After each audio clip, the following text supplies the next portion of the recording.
do. Peter Hitchens? Well, I think we do have to understand that the United States is not and never has been our friend. This is not the way that relations work between countries. Countries have their own interests, and if they've got any sense, they'll pursue them. Our major fault as a country over the past several decades is we haven't pursued our own interests very hard. And this is something we should do. It's only to say that everybody wants to trade with us. Well, indeed, everybody wants to sell things to us.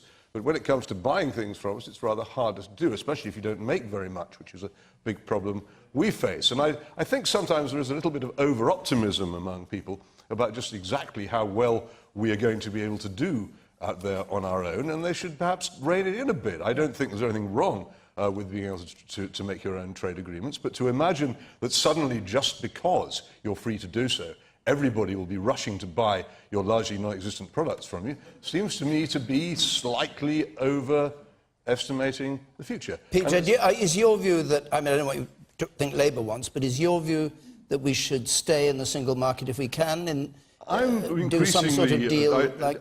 The whole European Union thing came the wrong way round for me. I think we need to transform the politics of this country and get rid of the Conservative Party before we left the European Union, because we needed a government that understood why we needed to leave it and what we needed to do. And we could then have had all these discussions before the Act of Parliament was passed, taking us out, after a general election had agreed that's what we should do. So which government would you... Sorry, Peter, hang on a second. You've lost me for a moment. It seems to me at the moment, to be fairly clear, that it would be much wiser for us to take the Norway option of staying in the single market and leaving the customs union for a fairly lengthy transitional period, during which we can, as a matter of fact, get control over our borders, and we do leave the control of the European Court of Justice, and we will be out of the European Union in a lot of very important ways, much more quickly than we will be. But Peter, I didn't quite understand what you say. You say we should have had an election first. I think we should... Well, hang on. I'll just ask you the question. And had a government that understood what to do. What government would that have been? Here's your problem. Are you saying the Labour government? I didn't vote in the referendum. I was against it because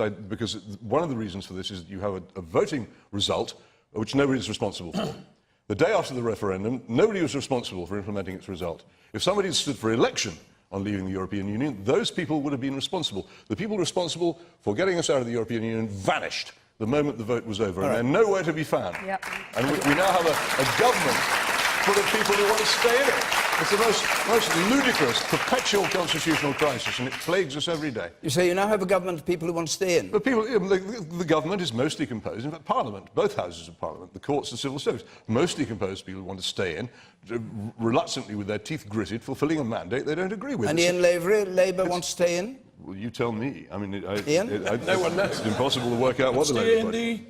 In the EU, in the single market of the EU. The Labour Party is absolutely crystal clear. Absolutely crystal clear. Crystal clear on this. Crystal clear. And we...